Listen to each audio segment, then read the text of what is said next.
नमस्कार दोस्तों, गुरुकुल क्लासेस के इस वीडियो में आपका स्वागत है। इसके पहले वाले वीडियो में हमने देखा था प्रतिरोधों का संयोजन, जिसमें आपका फर्स्ट था श्रेणी क्रम संयोजन एंड दूसरा था समांतर क्रम संयोजन। तो हमने देखा था श्रेणी क्रम संयोजन के लिए एक व्यंजक प्राप्त किया था। वो व्यंजक है R equal to R1 plus R2 plus R3। ये आपका श्रेणी क्रम संयोजन के लिए व्यंजक था। एंड हमने समांतर क्रम संयोजन के लिए व्यंजक प्राप्त किया था 1/R equal to 1/R1 plus 1/R2 plus 1/R3। अब इन दोनों व्यंजकों का यूज कहाँ पे होता है, इसके ऊपर आंकिक प्रश्न भी पूछे जाते हैं आपके बोर्ड एग्जाम्स में। तो आंकिक प्रश्न हम देखेंगे इन सूत्रों का यूज करके। ठीक है दोस्तों, तो हमारे पास एक डायग्राम है।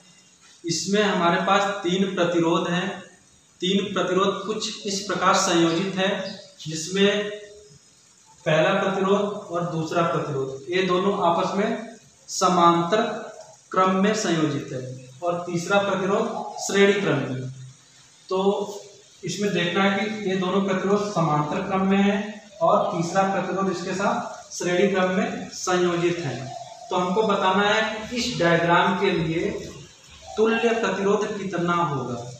तुल्य प्रतिरोध निकालने के लिए हमने सूत्र पढ़ रखा है, जो हम एक बार रिवाइज कर लेते हैं। समांतर क्रम में यदि रहा तो हम लिख सकते हैं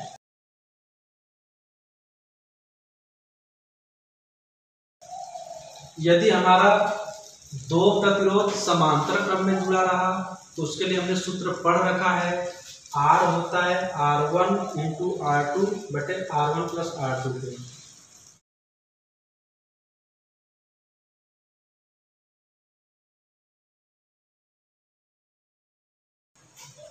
यदि श्रेणी क्रम में जुड़ा रहा तो सूत्र होता है R बराबर R1 प्लस R2। ठीक है, तो इन्हीं दोनों सूत्रों का यूज करके हम इनका R तुल्य क्या होगा वो निकालेंगे।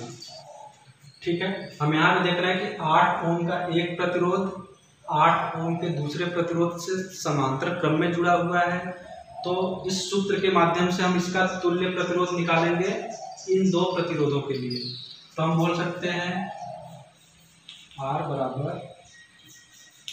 R1 R2 by R1 plus R2। ऐसे यहाँ पे हम मान रखेंगे।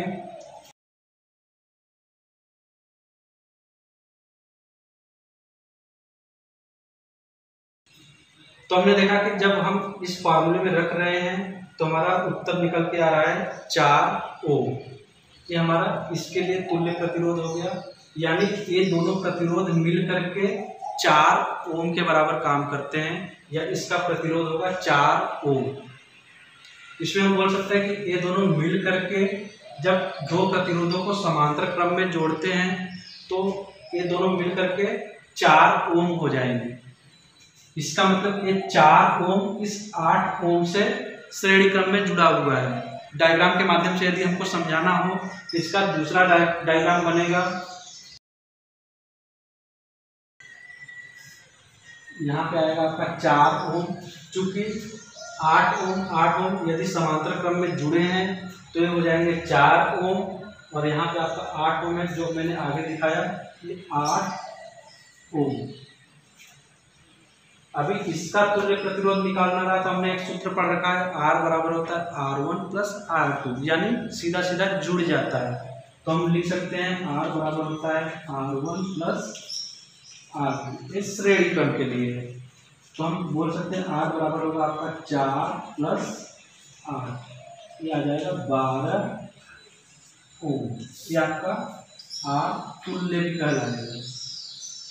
इसका मतलब ये तुल्य प्रतिरोध निकल कर आ गया 4 ओम प्लस 8 ओम के लिए 4 प्लस 8 बराबर 12 ओम। ठीक है दोस्तों, इसी कड़ी में हमारा अगला क्वेश्चन है 2 ओम 3 ओम और 6 ओम के प्रतिरोधों को किस प्रकार जोड़े कि तुल्य प्रतिरोध 4 ओम हो जाए।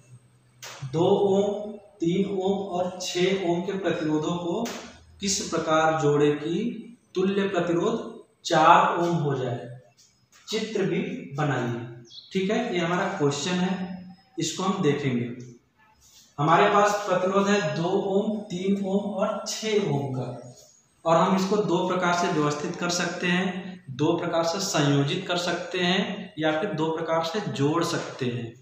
वो किस किस प्रकार से जोड़ सकते हैं, या तो हम इसको श्रेणी क्रम में जोड़ें या फिर हम इसको समांतर क्रम में जोड़ें। श्रेणी क्रम में जोड़ने से प्रतिरोध डायरेक्ट जुड़ जाता है। सबसे पहले हम देखेंगे हमको करना क्या है, हमको लाना कितना है, हमको लाना है 4 ओम। इसका मतलब हम देखेंगे इसमें क्या क्या दिया है, 2 ओम, 3 ओम और 6 ओम, यानी 2 ओम में मैं 2 ओम और जोड़ दूं तो 4 ओम हो जाएगा, और 4 ओम ही मुझे लाना है। इसका मतलब इस 2 ओम के साथ मैं 2 ओम और श्रेणी क्रम में जोड़ दूं तो 4 ओम हो जाएगा, लेकिन इस 2 ओम के साथ 2 ओम नहीं है, तो हम क्या करेंगे, 3 ओम और 6 ओम को समांतर क्रम में जोड़ देंगे। समांतर क्रम में जोड़ करके देखते हैं कि उसका तुल्य प्रतिरोध कितना आता है। यदि 2 ओम आएगा तो हमारा काम बन जाता है, क्योंकि हम 2 ओम को 2 ओम के साथ जोड़ करके श्रेणी क्रम में जोड़ करके 4 ओम ला सकते हैं। तो चलिए स्टार्ट करते हैं। सबसे पहला स्टेप हमारा यही रहेगा कि 3 ओम और 6 ओम को हम समांतर क्रम में जोड़ेंगे। तो यहाँ हम लिख लेते हैं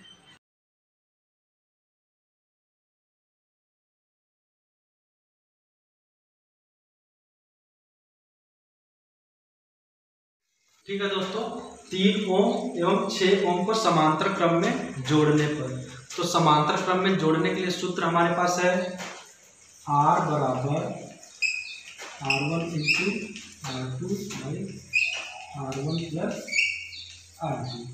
तो इसमें जब हम रखेंगे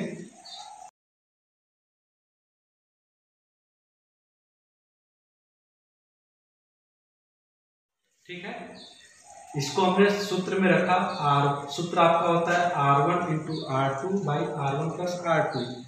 दो प्रतिरोधों को जब हम समांतर क्रम में जोड़ते हैं तो दो प्रतिरोधों को समांतर क्रम में जोड़ने के लिए हमारे पास सूत्र है R1 इंटू R2 बटे R1 प्लस R2।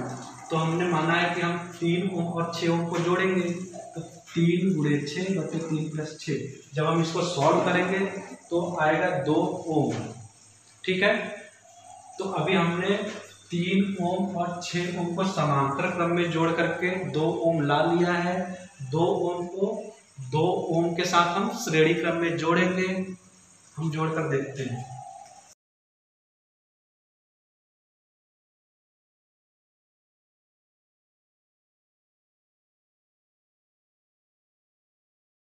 जोड़ देंगे, यहाँ पे सूत्र होता है R equal to R1 plus R2, यानी प्रतिरोध डायरेक्ट जुड़ जाते हैं।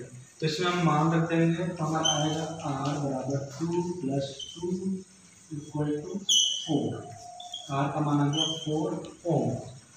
ठीक है, हमने देखा 3 ओम और 6 ओम को समांतर क्रम में जोड़ा, तो समांतर क्रम में जोड़ने पर आया था 2 ओम, और इसी 2 ओम को इस 2 ओम के साथ हमने इसको श्रेणी क्रम में जोड़ दिया, तो हमारा उत्तर आ गया 4 ओम।